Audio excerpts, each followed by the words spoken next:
to my channel. Today's video is going to be tips on how to become a professional photographer. So I'm going to be quite broad in the spectrum of things here and tell you guys some tips that I think really are important for knowing to become a professional photographer. And I think some things that aren't always talked about in these types of videos and tutorials and articles. So I want to talk about them because I think the things that I've experienced in becoming a professional photographer myself and finding my way through the journey of being a photographer in a working sense. So without further rambling, I'm going to get straight into it and tell you guys all of my tips that I really feel are important for becoming a professional photographer. So my first point today is going to be choose your genre or genres wisely. And I think this is a really important point because I've spoken to a lot of photographers before where they've jumped into something either for money or because they thought it's something that's going to be easy, not necessarily something that they think they're going to be enjoying in the next 5 to 10 years, and the thing that they could do every day and not get bored of or tired of.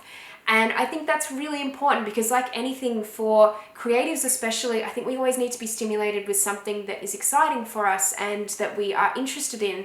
And if we lose interest within about 6 months of doing it, then it's not something that may hang around for a long time.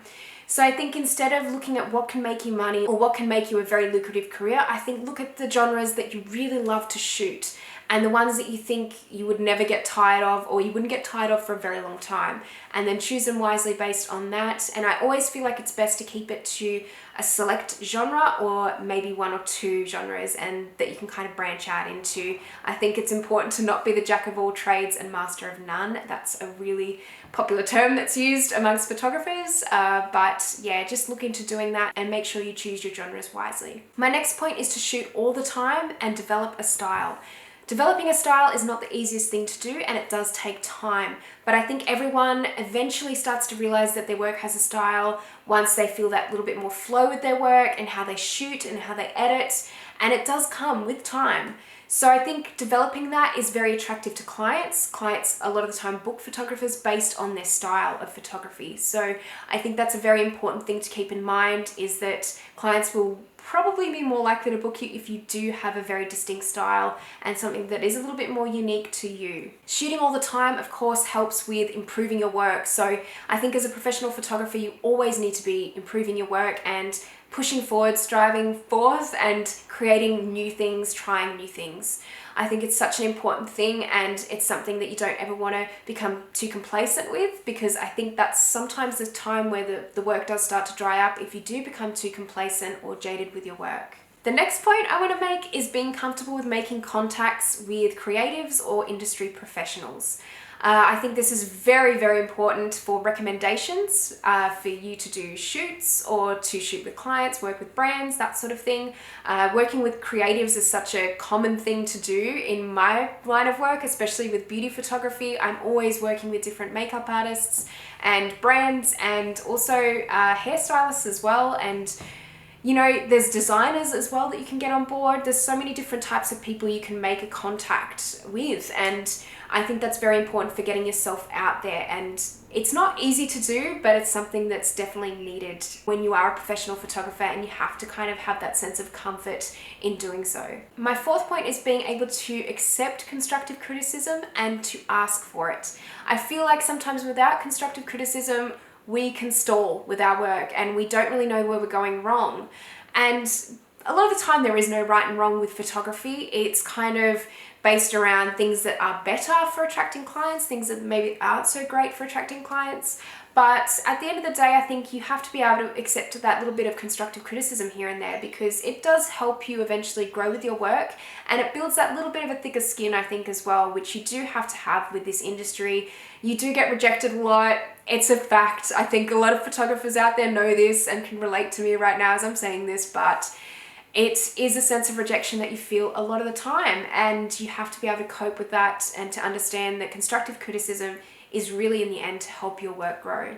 And so obviously another point that I want to make is to obviously set up your business legally, and to make sure that you've got everything going with your tax and your socials, making sure you've got all your social websites up and running, and your actual website as well, a portfolio. I think those are pretty stock standard things that you need as a professional photographer. You need to have that online presence, whether that is in a form of social media or your website, and obviously the legal side of things, as I just said as well. Maybe potentially look at an accountant or a financial advisor, a business advisor, someone that can help you out in that area of things if you're not too confident.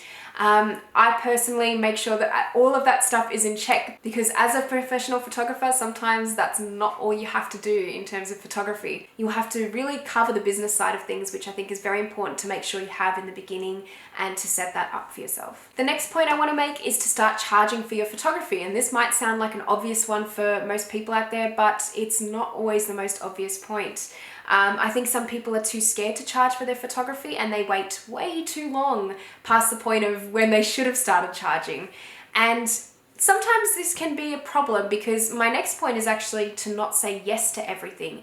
And this comes along when brands or designers will ask for free work, and will potentially ask people to get on board with a job, ask photographers, especially younger students, get taken advantage of a lot in this situation. And they get asked to do jobs that really should be paid for. And so I think it's really important to know when you should start charging for your work. And obviously you want to feel comfortable with charging for your work and know that your work is at that standard where you can charge. But I think it's also important to start off small. If you're not 100% confident with charging a large amount, then maybe look at more of like a student rate or something that you can provide for yourself in that instance. And making sure that you're not accepting everything that goes around, making sure you're not saying yes to everything.